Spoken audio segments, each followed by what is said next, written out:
13, 14 years of this work, I have found my purpose to make someone's world a little bit better than yesterday. I felt that I have the responsibility to do something. I just cannot turn a blind eye. There are many days when I feel very physically tired, but emotionally, spiritually, I'm energized because I want to see lives change. My father was a migrant from Sri Lanka in 1967, and ever since my dad had a heart towards the guest workers in Singapore, and this has caused me to have a greater understanding and especially greater compassion for them.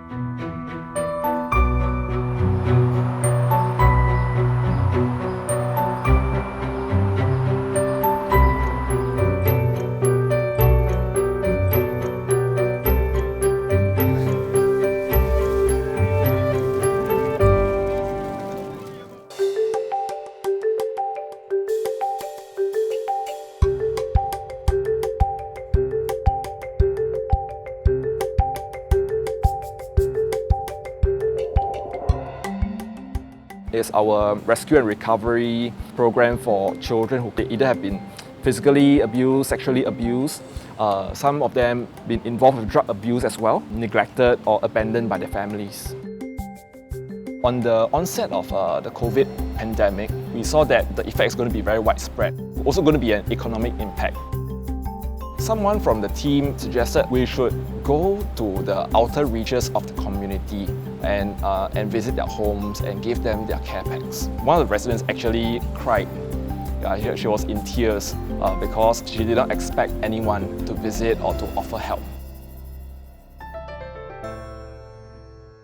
One of the toughest parts of my job is hearing the stories of the beneficiaries, how they have gone through some of the most unimaginable types of abuse and exploitation. And that's hard, especially when we do it on a daily basis. For the past 20 over years, we have journeyed with these beneficiaries through their lives. And over time, they have become like family to us.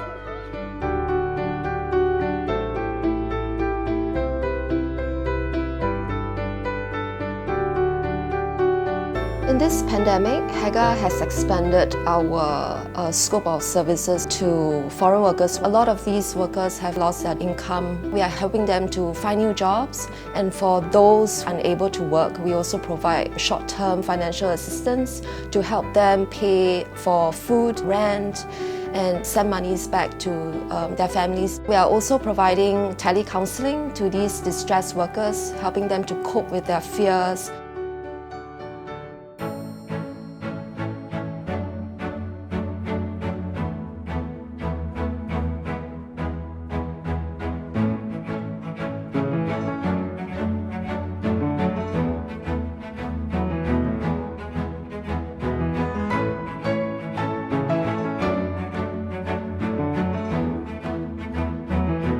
Our mission is to help to coordinate trips from Singapore to Vietnam. Example, the school might need to send the students over to Vietnam for their overseas service learning. I think the most important thing is that this group of people learn about empathy, learn about love. They can use what they have to be a blessing to the people that doesn't live as well as them. When COVID-19 struck, I reached out to some of my friends in Singapore. I asked them whether would they want to support some of the household with the necessity. The response was very good. We were able to bless about 120 to 150 households to help them to tide over this very difficult period of time.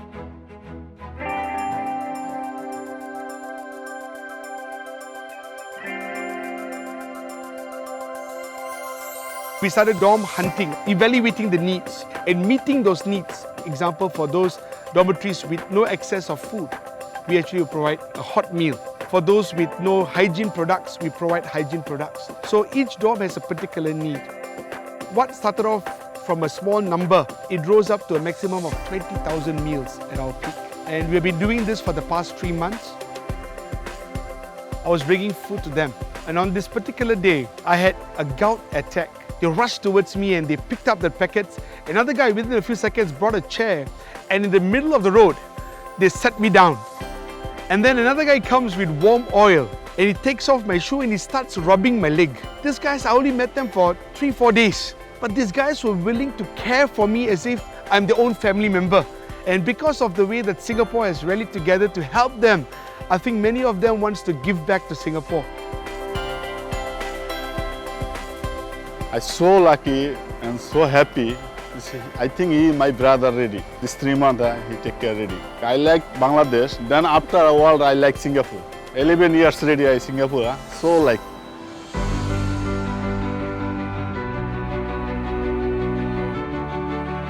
We have it in us to be generous.